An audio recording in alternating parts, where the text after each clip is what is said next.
Krishna, the Supreme Personality of Godhead, a summary study of Srila Vyasadev's Srimad Bhagavatam 10th Canto, by His Divine Grace A.C. Bhaktivedanta Swami Prabhupada, founder, Acharya of the International Society for Krishna Consciousness.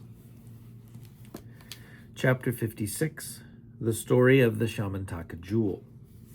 There was a king of the name Satrajit within the jurisdiction of Dwaraka Dham. He was a great devotee of the sun god, who awarded him the benediction of a jewel known as Shamantaka. Because of this Shamantaka jewel, there was a misunderstanding between King Satrajit and the Jadu dynasty. Later, the matter was settled when Satrajit voluntarily offered Krishna his daughter Satyabhama, along with the Shamantaka jewel. Not only Satyabhama, but also Jambavati, the daughter of Jambavan, was married to Krishna on account of the Shamantaka jewel. These two marriages took place before the appearance of Pradyumna, which was described in the last chapter. How King Satrajit offended the Jadu dynasty and how he later came to his senses and offered his daughter and the Shamantaka jewel to Krishna are described as follows.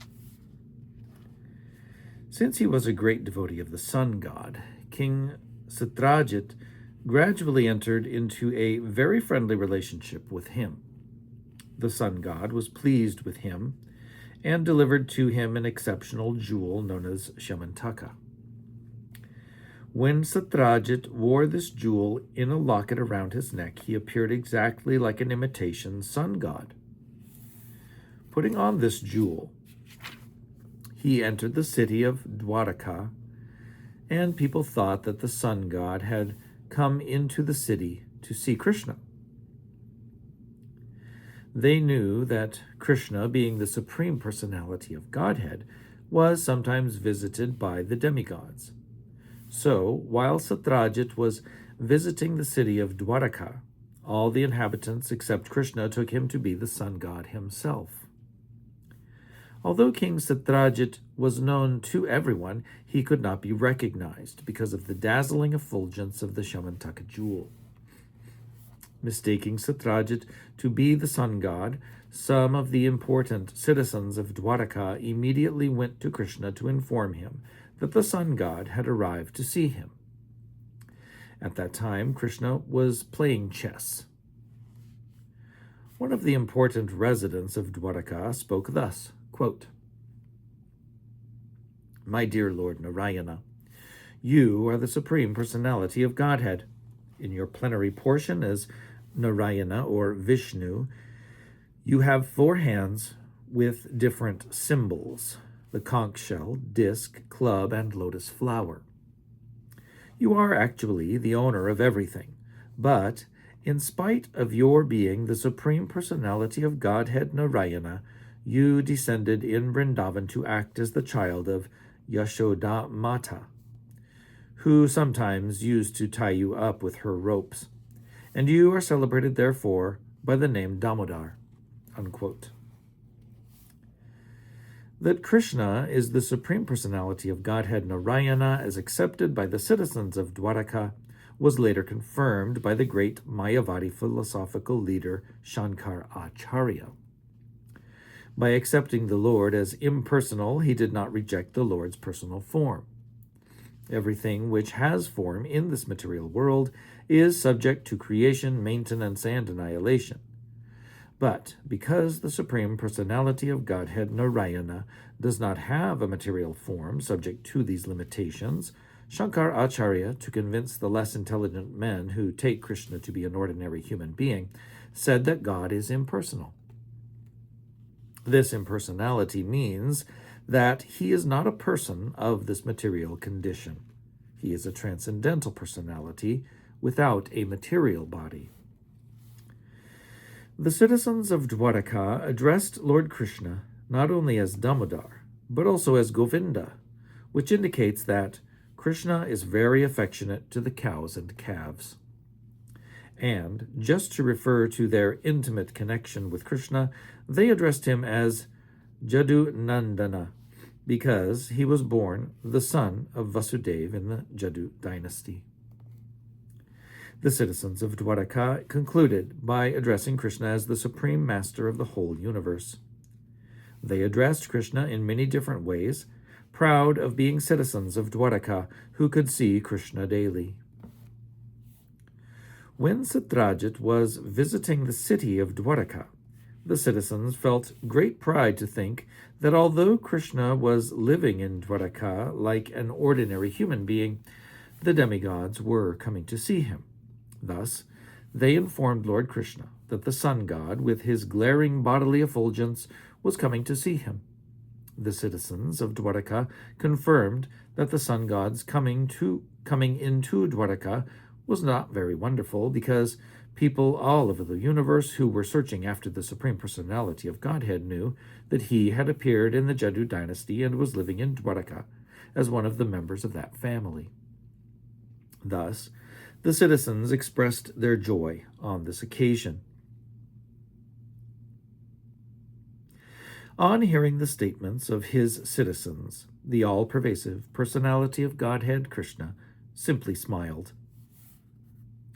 Being pleased with the citizens of Dwaraka, Krishna informed them that the person they described as the sun god was actually King Satyajit, who had come to visit Dwaraka city to show his opulence in the form of the valuable jewel obtained from the sun god. Satyajit, however, did not come to see Krishna. He was instead overwhelmed by the Shamantaka jewel. He installed the jewel in a temple to be worshipped by Brahmins he engaged for this purpose. This is an example of a less intelligent person worshipping a material thing. In the Bhagavad Gita, it is stated that less intelligent persons, in order to get immediate results from their fruitive activities, worship the demigods created within this universe. The word materialist means one concerned with gratification of the senses within this material world. Although Krishna later asked for this Shamantaka jewel, King Satyajit did not deliver it. On the contrary, he installed the jewel for his own purposes of worship. And who would not worship that jewel? The Shamantaka jewel was so powerful that daily it produced a large quantity of gold. A quantity of gold is counted by a measurement called a bhara. According to Vedic formulas, 1 bhara is equal to about 21 pounds, and 1 mound equals about 82 pounds. The jewel was producing about 170 pounds of gold every day. Besides that, it is learned from Vedic literature that in whatever part of the world this jewel was worshipped, there was no possibility of famine. And wherever the jewel was present, there was no possibility of anything inauspicious, such as pestilence. Lord Krishna wanted to teach the world that the best of everything should be offered to the ruling chief of the country. King Ugrasen was the overlord of many dynasties and happened to be the grandfather of Krishna. So, Krishna asked Satyajit to present the Shamantaka jewel to King Ugrasen. Krishna pleaded that the best should be offered to the king. But Satyajit, being a worshipper of the demigods, had become too materialistic, and instead of accepting the request of Krishna, thought it wiser to worship the jewel to get the 170 pounds of gold every day. Materialistic persons who can achieve such huge quantities of gold are not interested in Krishna consciousness. Sometimes, therefore, to show special favor, Krishna takes away one's great accumulations of materialistic wealth, and thus makes one a great devotee.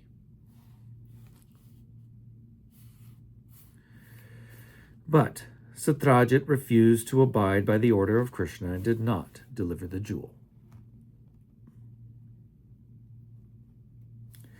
After this incident, Satyajit's younger brother, in order to display the opulence of the family, took the jewel, put it on his neck, and rode on horseback into the forest, making a show of his material opulence.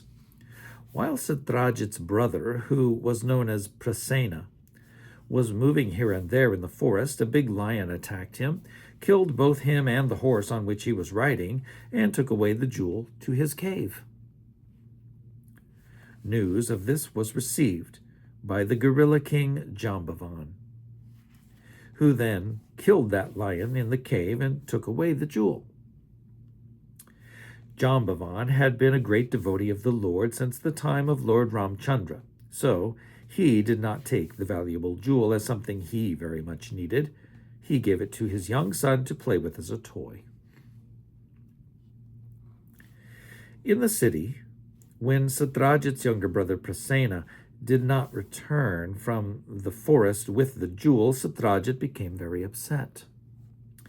He did not know that his brother had been killed by a lion, and that the lion had been killed by Jambavan.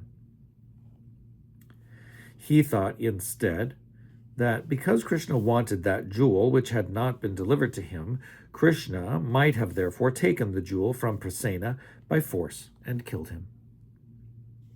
This idea grew into a rumor, which Satyajit spread in every part of Dwaraka.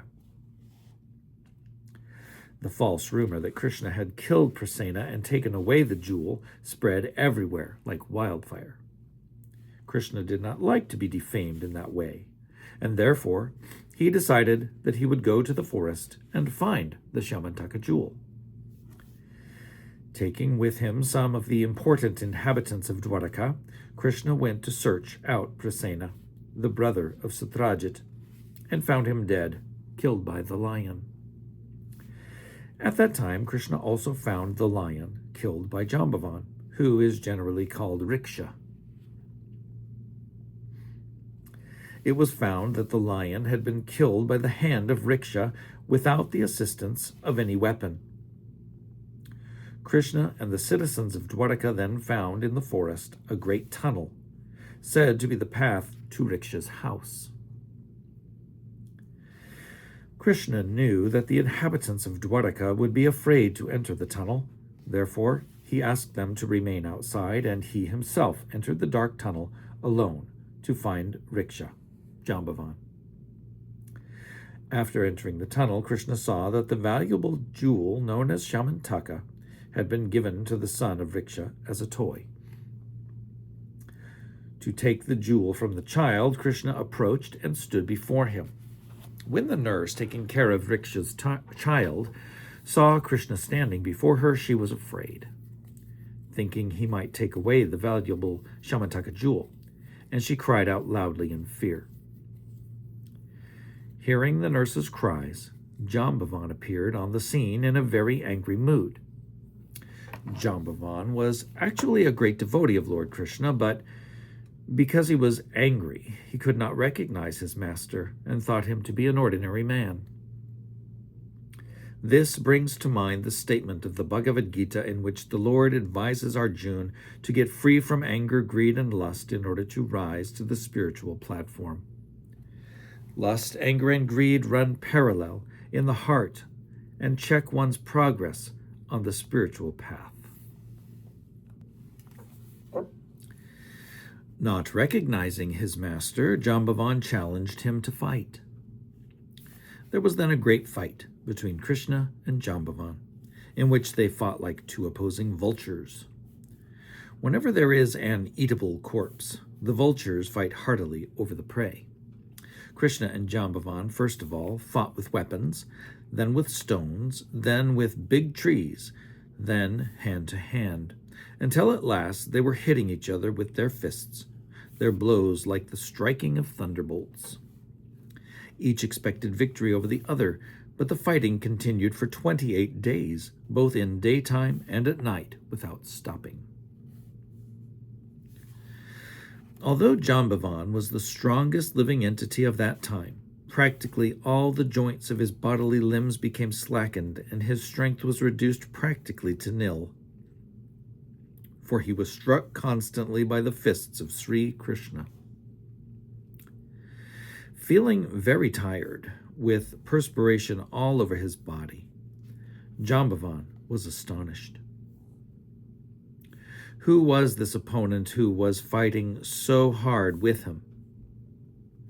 Jambavan was quite aware of his own superhuman bodily strength.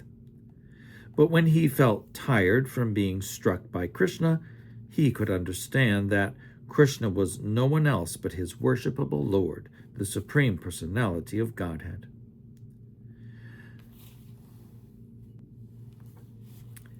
This incident has special significance for devotees. In the beginning, Jambavan could not understand Krishna because his vision was obscured by material attachment. He was attached to his boy and to the greatly valuable Shamantaka jewel, which he did not want to spare for Krishna. In fact, when Krishna came there, he was angry, thinking that Krishna had come to take away the jewel. This is the material position. Although one is very strong in body, that cannot help him understand Krishna. In a sporting attitude, Krishna wanted to engage in a mock fight with his devotee. As we have experienced from the pages of Srimad Bhagavatam, the Supreme Personality of Godhead has all the propensities and instincts of a human being. Sometimes, in a sportive spirit, he wishes to fight to make a show of bodily strength, and when he so desires, he selects one of his suitable devotees to give him that pleasure. Krishna desired this pleasure of mock fighting with Jambavan.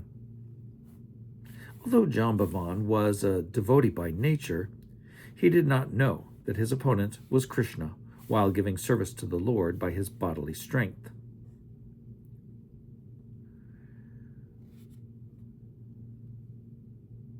But as soon as Krishna was pleased by the fighting, Jambavan immediately understood that his opponent was none other than the Supreme Lord himself. The conclusion is that he could understand Krishna by his service, for Krishna is sometimes satisfied by fighting also. Jambavan therefore said to the Lord, quote, "My dear Lord, I can now understand who you are.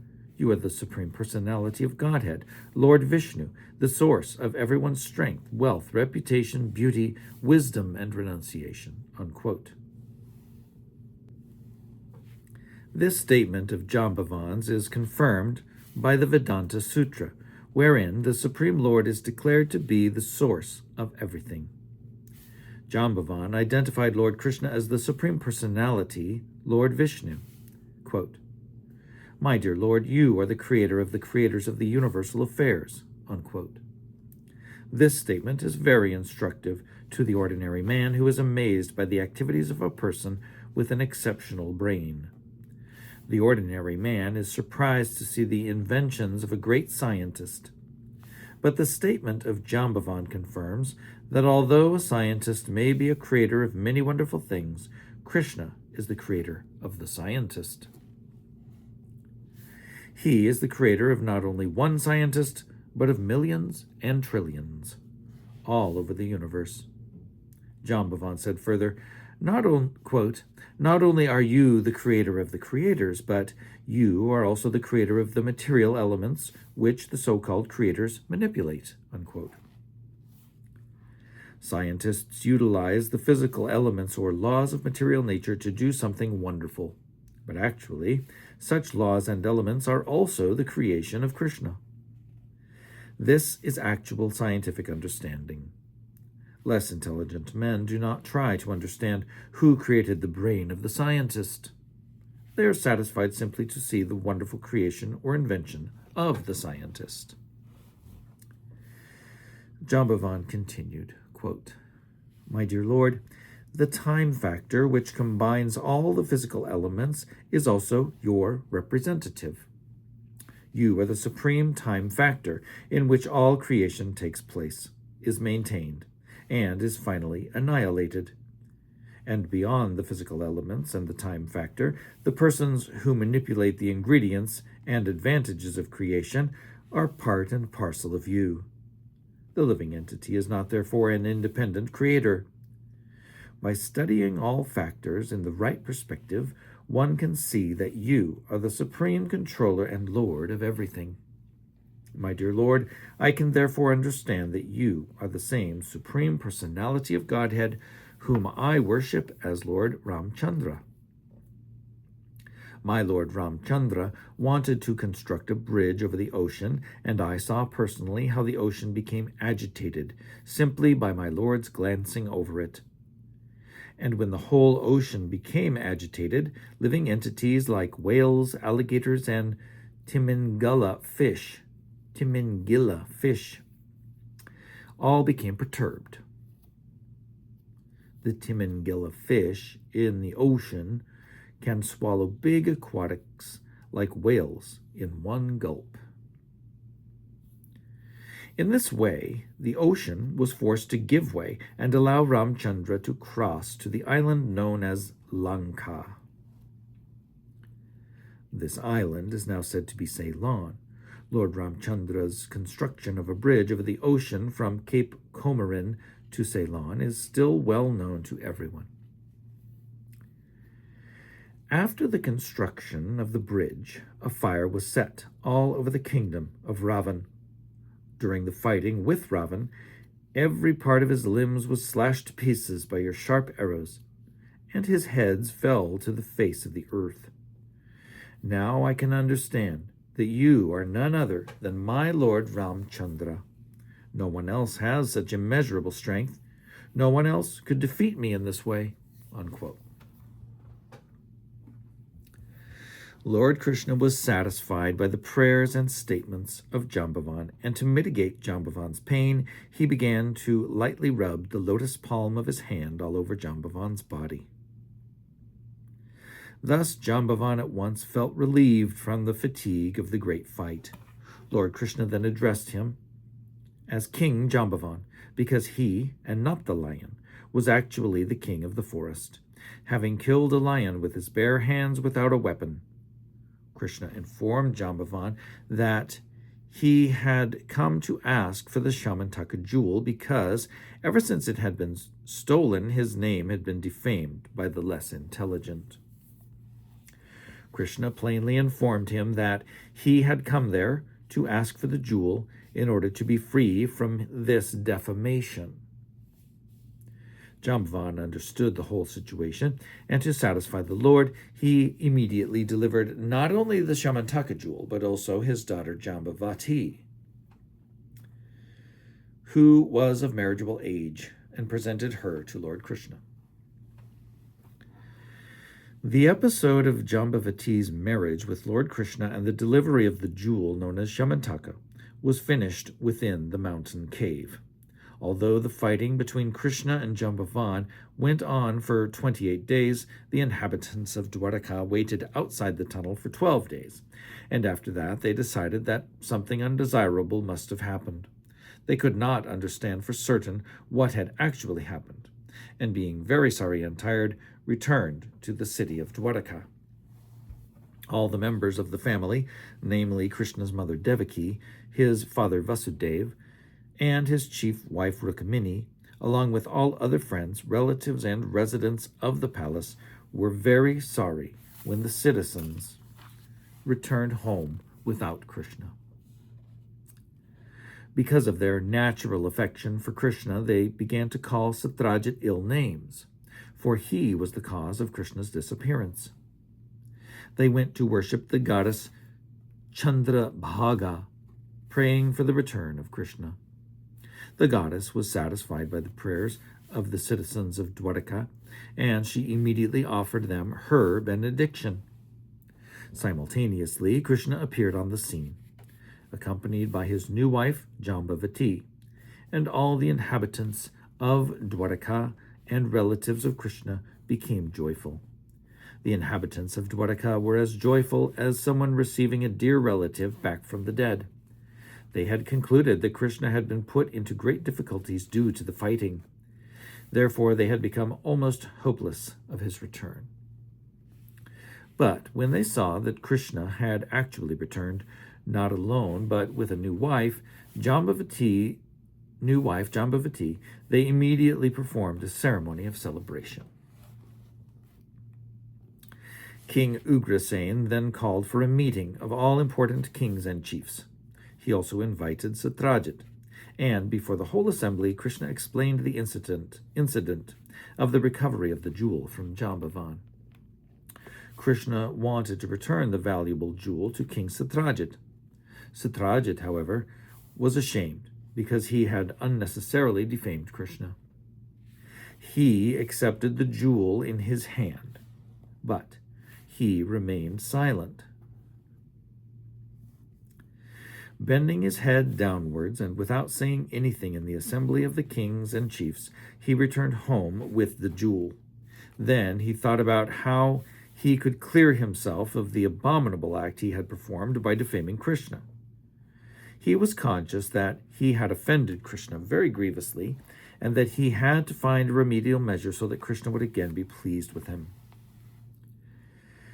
King Satyajit was eager to get relief from the anxiety he had foolishly created due to being attracted by a material thing, specifically the Shamantaka jewel. Truly afflicted by the offense he had committed against Krishna, he sincerely wanted to rectify it. From within, Krishna gave him good intelligence, and Satyajit decided to hand over to Krishna both the jewel and his beautiful daughter, Satyabhama. There was no alternative for mitigating the situation, and therefore he arranged the marriage ceremony of Krishna and his daughter. He gave in charity both the jewel and his daughter to the Supreme Personality of Godhead. Satyabhama was so beautiful and qualified that Satyajit, in spite of being asked for her hand by many princes, was waiting to find a suitable son-in-law. By the grace of Krishna, he decided to hand his daughter over to him. Lord Krishna, being pleased with Satyajit, informed him that he did not have any need of the Shamantaka jewel. Quote, "It is better to let it remain in the temple as you have kept it," he said. "And every one of us will derive benefit from the jewel. Because of the jewel's presence in the city of Dwarka, there will be no more famines or disturbances created by pestilence or excessive heat and cold." Unquote. Thus ends the Bhaktivedanta purport of the 56th chapter of Krishna, the story of the Shamantaka jewel.